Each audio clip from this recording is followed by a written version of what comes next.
Welcome, everybody. Thanks so much for joining us. I'm going to get started here in just a moment. If you could fill out our welcome poll, that'd be super helpful to us so that we can get to know you a little bit better.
Great. Thank you so much for filling out our poll. We're going to get started. I am going to end the poll so that we can have our undivided attention, but I appreciate your attention to that.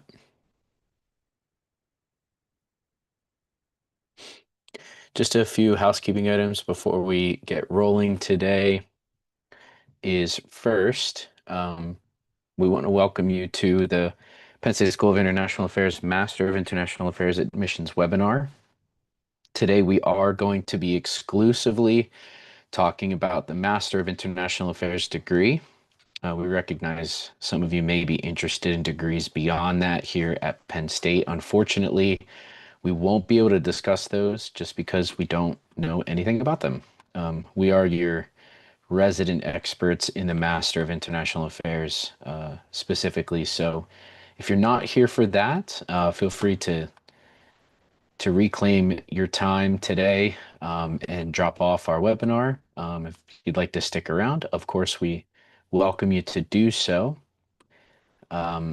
Additionally, we'd love to hear your questions regarding our program, the admissions process, anything that's on your mind regarding that. So please use the Q&A box today to ask those questions.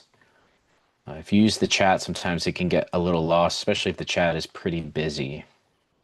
And we can answer your questions as we go. There will be some time at the end for a live Q&A where we will answer everyone's questions in bulk. But feel free to type your questions in as we go, and that's totally fine too. We'll have them answered for you as we move along. So without further ado, I'm going to go ahead and get started. My name is Matt Dietrich. I'm the Assistant Director of Admissions here at the Penn State School of International Affairs.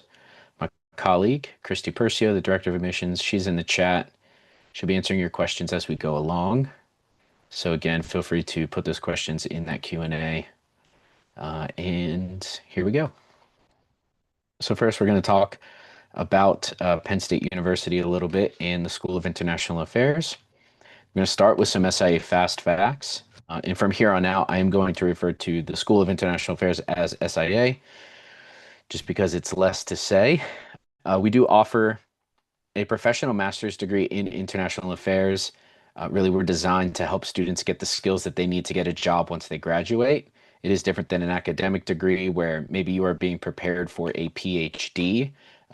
Neither is good or bad, right or wrong. It's just how we're oriented.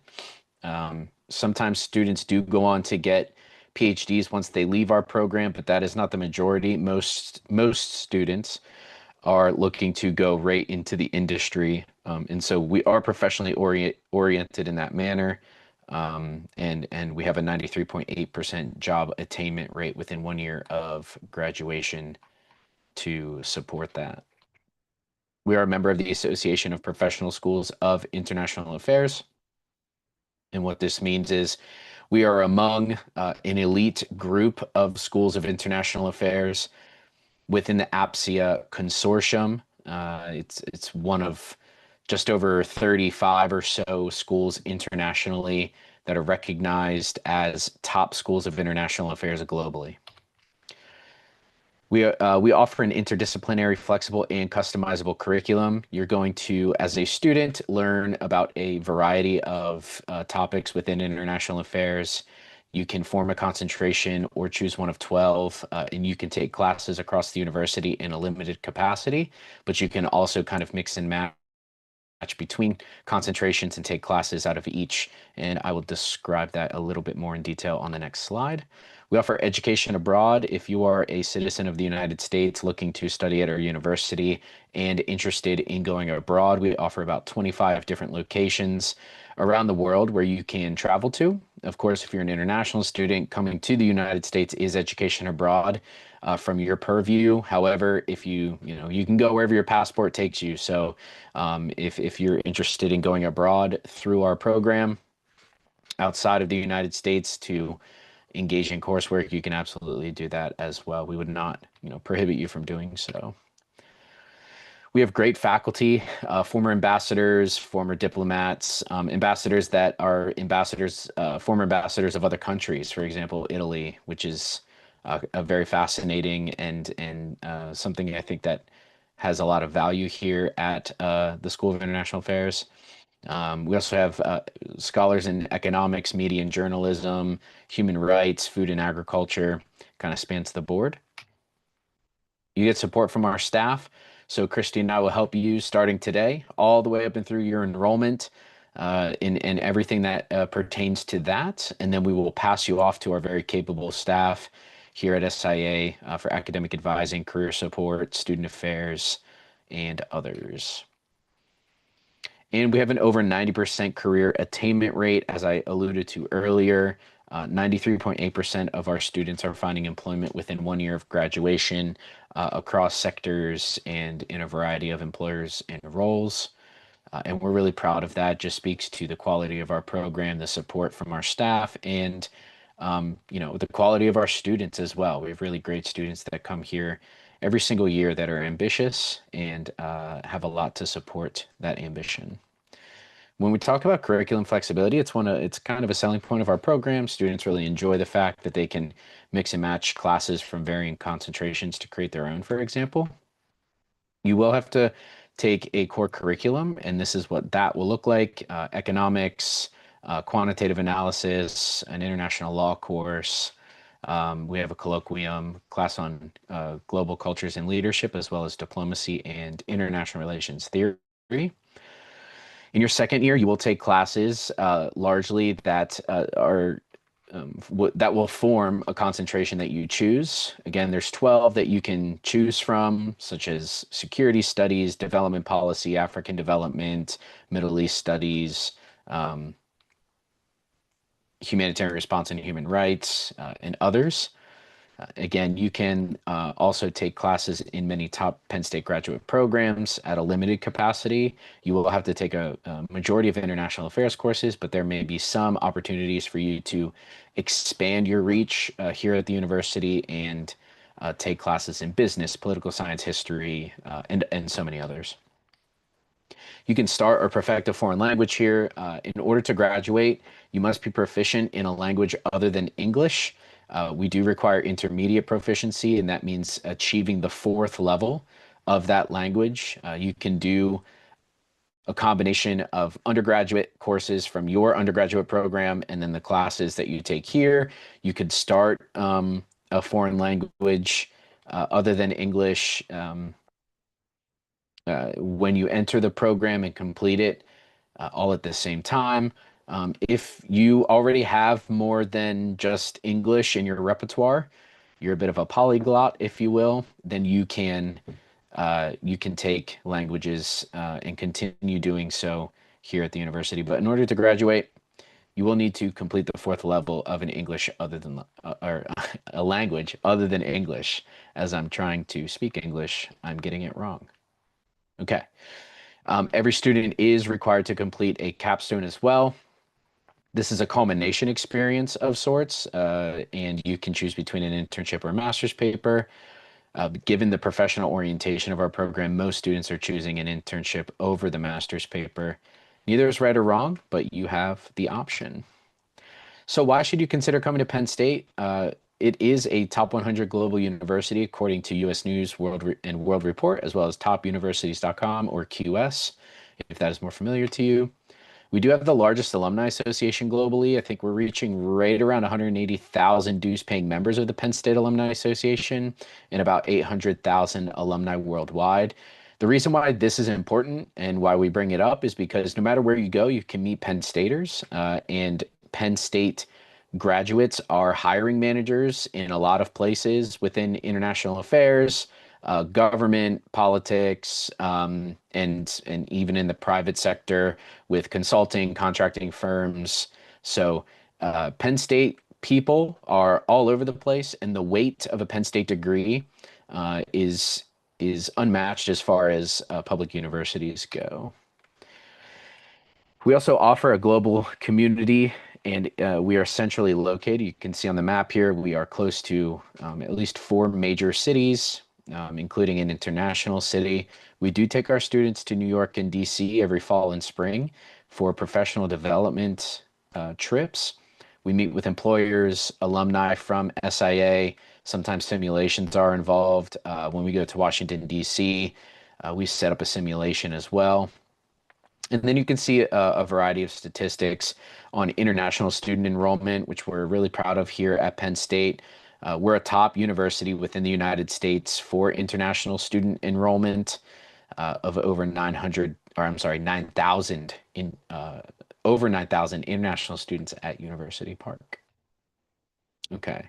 So why SIA? I just got done talking about this big university, but we're just a small microcosm snapshot of this big university. First, you get full access to everything I just described, over 1,000 student organizations, multicultural, affinity groups, intramural sports and topical groups that you can join here to build community. Within SIA, you get support from every angle. We like to say that we have a three-tiered advising approach. So you get academic advising, career advising, and support from a faculty mentor. We also have peer and alumni mentorship.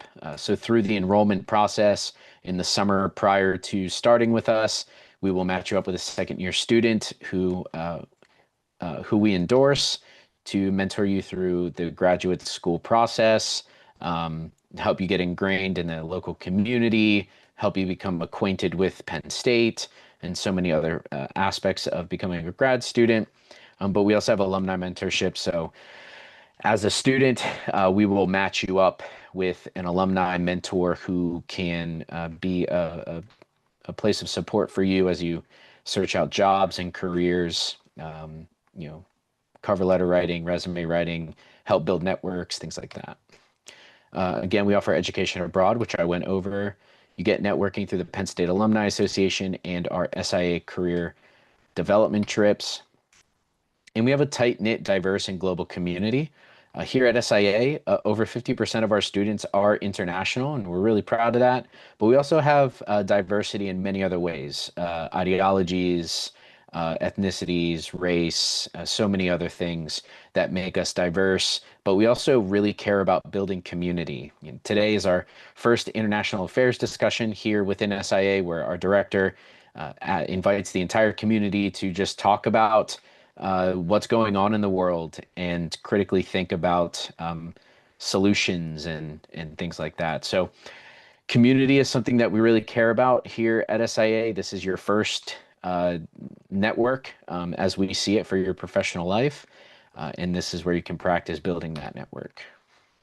We also have great career services, as I've alluded to with our career attainment rate.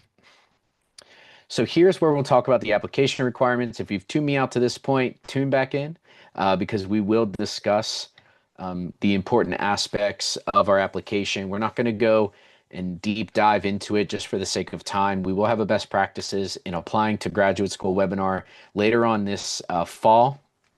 I think we have 2 of them scheduled for this fall semester. So please join that and we will dive deep. into every aspect of our application, how to put together a really fantastic application. But today we're just going to go over the requirements. We're happy to answer your questions on it. But first, we need to start off with the important deadlines. In order to be considered for merit-based scholarships, you must apply no later than December 31st of 2025 by 11:59 p.m. Eastern Time. This is a strict deadline. So in order to be considered for admission and scholarships, please apply no later than this date. Our final deadline for admission is February 15th, 2026.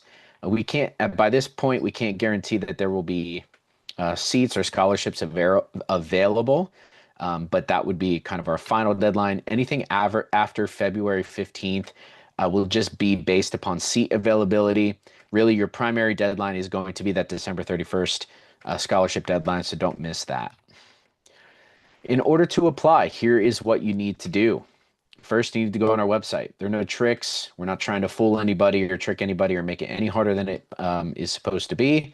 We know that applying to graduate school can be cumbersome, and you have many applications that you're submitting to many great institutions. All of our requirements are plainly listed on our website, so please go to our website, check it out. We've even instituted a chat on our website that you can ask questions and it will answer to the best of its ability. Also, feel free to reach out to Christy and or myself, and we are more than happy to answer your questions regarding our application moving forward. So the requirements are as follows. You need a current resume or CV.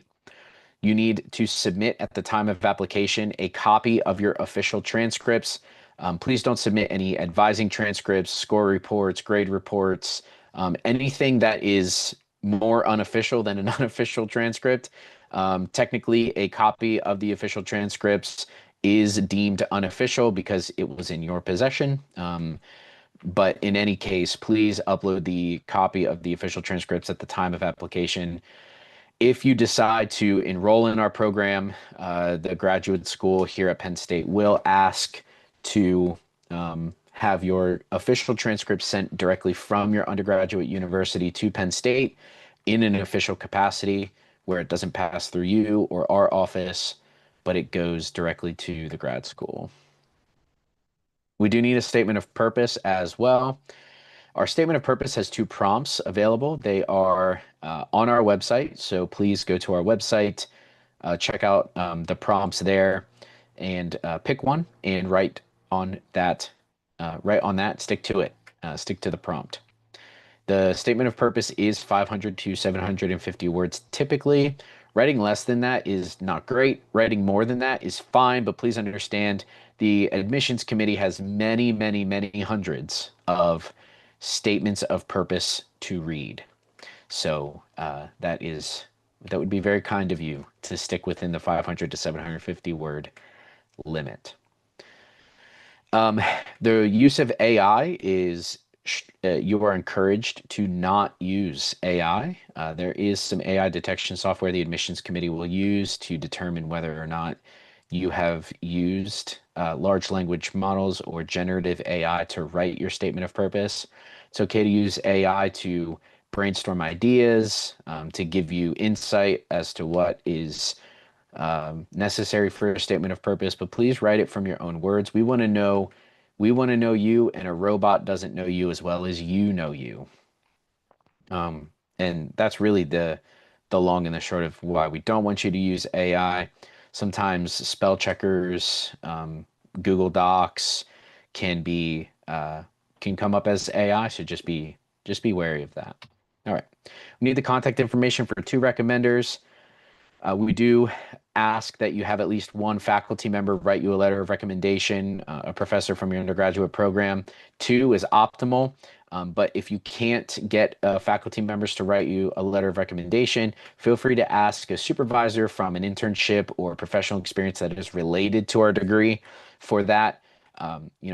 Everyone has to do what they have to do and maybe take a shift at Starbucks or Dunkin' Donuts, for example. But it's not clear to us that a manager from one of those places is suited to write you a solid letter of recommendation. So, just giving you some examples as to what we're looking for on the recommendation front. We do need the completion of program-specific questions at the end of the application. These are just 2 supplemental essay questions. Again, write from your heart, not from a robot, and answer those to the best of your ability and thoroughly, because these are an extremely important part of the application used to scrutinize your eligibility. For international students, we do need proof of English proficiency via IELTS or TOEFL. The minimum score for an IELTS exam is 6.5 overall band, and for TOEFL, it is an 80 on the internet-based test with a minimum 19 on the speaking section. There's no way around the English proficiency exam. You must submit official scores to our program, to the graduate school within the application. We can't even review your application without the official scores. Some countries are exempt from the English proficiency exam. So please look on our website. All of the information is there for who is deemed eligible for an automatic waiver. You don't need to submit anything. And if your country requires IELTS or TOEFL, we can't exempt it. There are no exceptions for that rule. You also need a conferred degree, which is comparable to a U.S. 4-year bachelor's degree. The example I always use from our Indian colleagues, for example, many of your universities are 3-year bachelor's degrees, and you would be deemed ineligible. So therefore, you would need a 1-year postgraduate diploma or a 1-year master's degree or something like that to meet that 4-year criteria that we are looking for at the U.S. institution.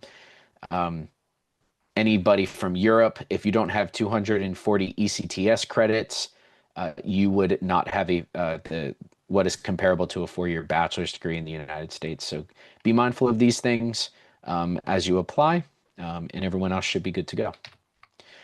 When we talk about scholarships, there are a few important things to note, starting off with the good news, or the better news, I should say, because none of it's really bad news. But the better news is that in fall 2025, 100% of the admitted students that were eligible for scholarship received some form of merit-based scholarships.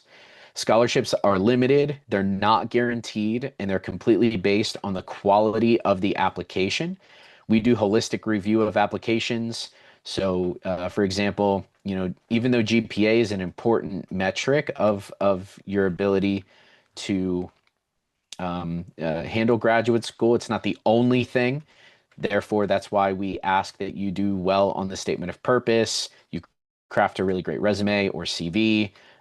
You just really overall show us that you're a well-rounded individual prepared to take on the challenges of graduate school, and that you're serious about attending Penn State and the School of International Affairs, and that you're not just applying to everywhere and anywhere hoping that you'll get in.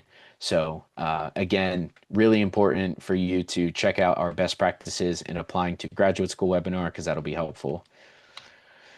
Scholarships can discount tuition up to about 60% of the overall tuition based on your residency. So in-state, out-of-state tuition is different. So based on your residency, it can discount up to 60%.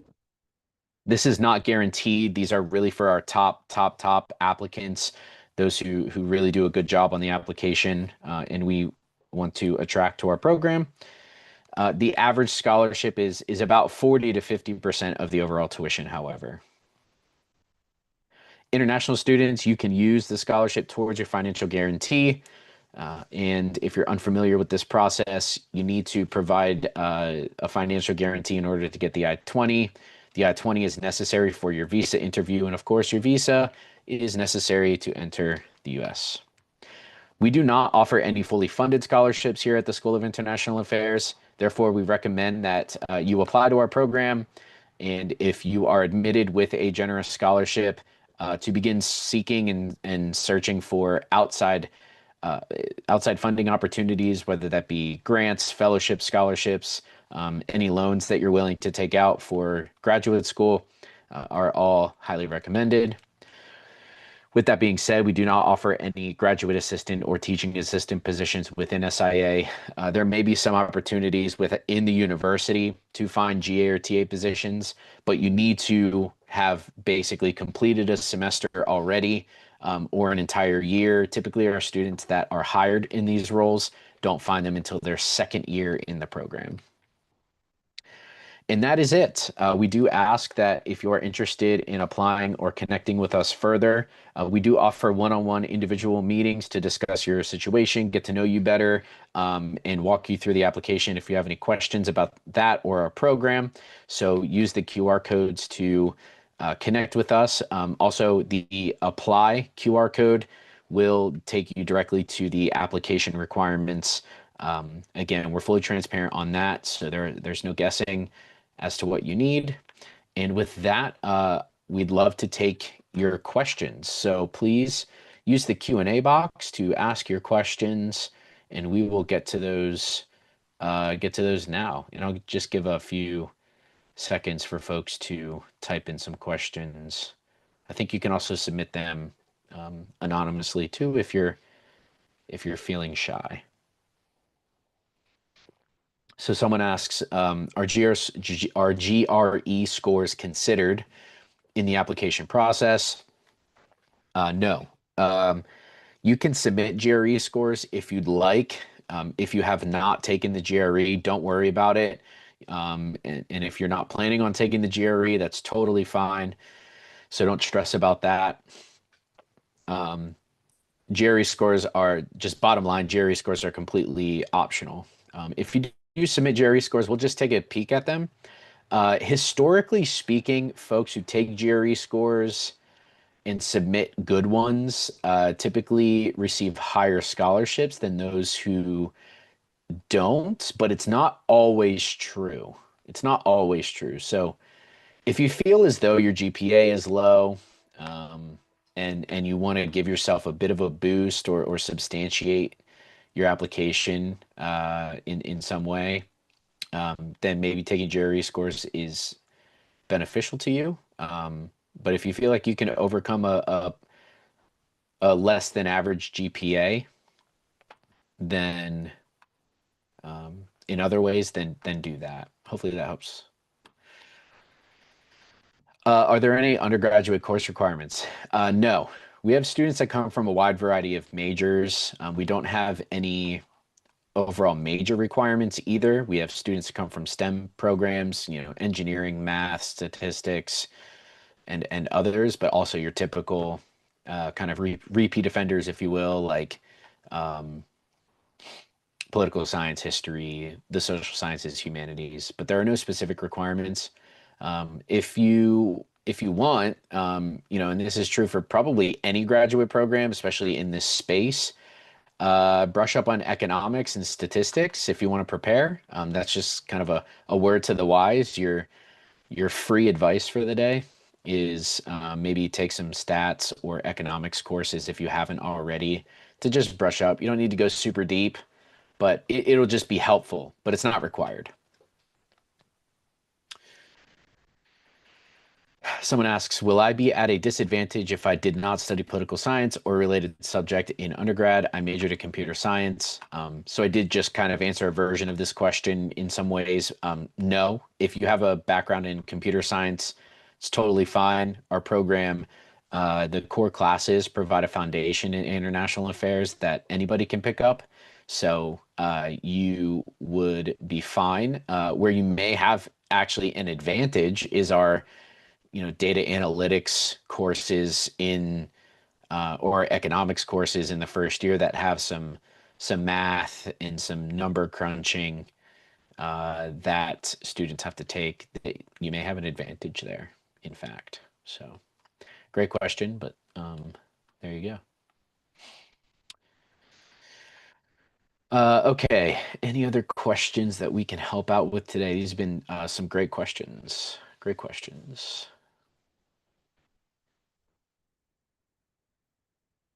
Someone did ask if they can apply. I see in the chat here for spring 26. Typically, we don't have a spring 26 intake. We really focus on fall. So please apply for the fall 2026 semester for consideration. Okay, big question here. When you mentioned that a 3-year bachelor's degree requires a 1-year master's program in order to qualify for admission at SIA, could you clarify what exactly is meant by the quote unquote 1-year master's? I'm very interested in applying to SIA for a master's program and have completed my bachelor's in social science with honors in international relations from Malaysia. How would this academic background reflect on my eligibility for admission?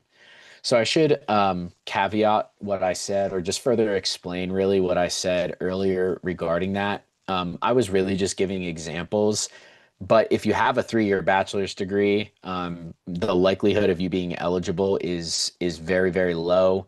You would need a 4-year degree. Uh, and so I was just saying that the typical student who has a 3-year degree outside of the United States would need to supplement that with typically a postgraduate diploma or a 1-year master's. That's usually what students do. So I'm not telling you what you should do. I'm just giving you the what I've observed throughout history is this is what students do to get to that 4-year qualification. What I recommend that you do is go on our website to what is required for international students upon application. Search Malaysia. Actually, if you scan the QR code apply, it'll take you to the page to take you to that page. There's a link. It's linked on the apply page, and you can determine what is needed from you. I imagine that for Malaysian grads, you will need to have a 4-year bachelor's degree.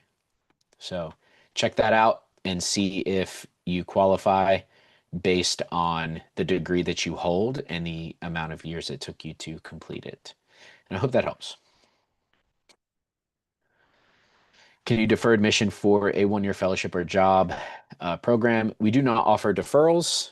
Please apply to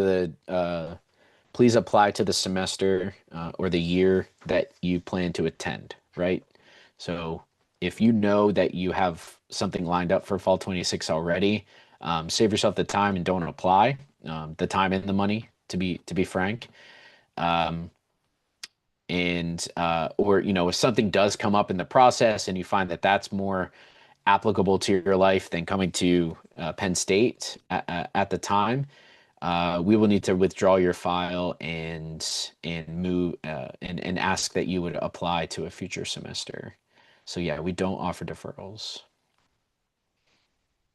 except of course if you're required to join the military or something like that. Okay, any other questions that we can help with?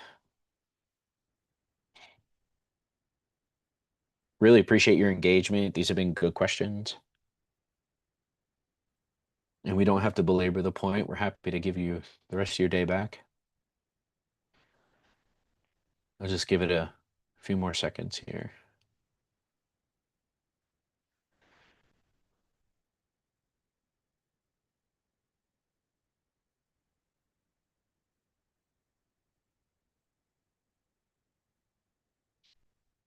Awesome. Okay. Well, seeing as there are none, we're going to go ahead and stop for today. We really appreciate your time. Feel free to join us for one-on-one sessions, future webinars. Our best practices webinar will be really helpful to you all in the future, I'm sure. But apply as soon as possible. The sooner you apply,